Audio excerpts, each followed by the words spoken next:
आधुनिक कृषि विधि। उपज को एक ही मौसम में पैदा की गई फसल के रूप में मापा जाता है और अधिक उपज के लिए खेती में आधुनिक विधियों का प्रयोग करना महत्वपूर्ण उपाय है। खेती में पारंपरिक बीजों का उपयोग 1960 के दशक के मध्य तक होता था, जिनकी उपज जो हो रही थी वह कम हो रही थी। परंपरागत बीज को कम सिंचाई की आवश्यकता होती थी।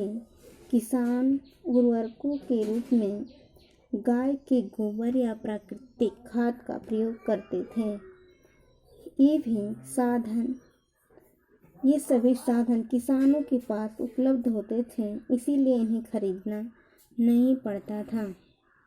अगला है अच्छी उपज वाले बीजों का प्रयोग।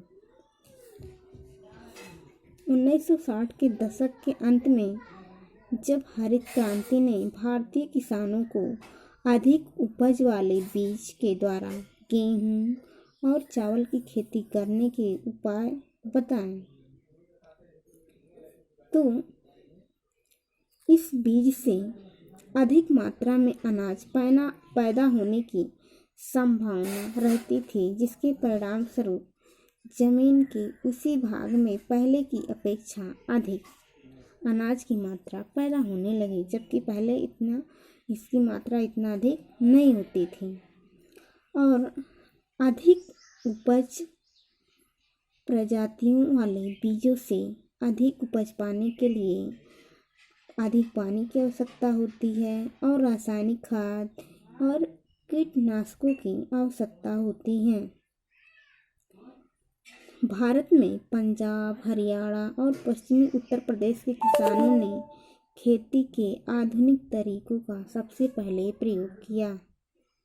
इन क्षेत्रों में किसानों ने खेती में सिंचाई के लिए नलकूप और HYV बीजों, रासायनिक उर्वरकों तथा कीटनाशकों का उपयोग किया। इससे किसानों को गेहूं की अधिक पैदावार प्राप्त हुई थी, जिसके परिणाम स्वरूप किसानों को अत्यधिक लाभ प्राप्त हुआ। जहां परंपरागत बीजों से पालमपुर में गेहूं की उपज 1300 किलोग्राम प्रति हेक्टेयर थी, वहीं जब वे अधिक उपज वाले बीजों का प्रयोग किए तो 3200 किलोग्राम प्रति हेक्टेयर तक पहुंच गई थी। अगला है आधुनिक कृषि विधियों का पर्यावरणीय संसाधनों पर प्रभाव।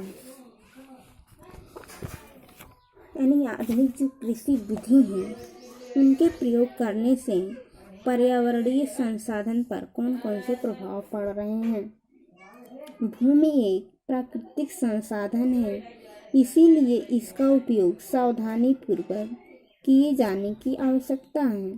क्योंकि वैज्ञानिकों का अनुमान है कि खेती की आधुनिक कृषि विधियों ने प्राकृतिक संसाधनों का अति उपयोग किया है, यानी अधिक उपयोग किया है, और कई क्षेत्रों में हरित क्रांति के कारण ही उर्वरकों का अधिक प्रयोग किए जाने से जो मिट्टी की उर्वरता शक्ति थी उसमें भी कमी आई है, और नलकूपों से सिंचाई के कारण भूमि के जल में कमी आई है।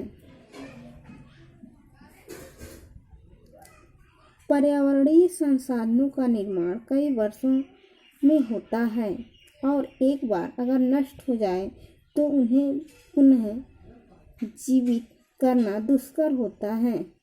इस प्रकार कृषि के भावी विकास को सुनिश्चित करने हेतु हमें पर्यावरण का अवश्य ध्यान रखना चाहिए।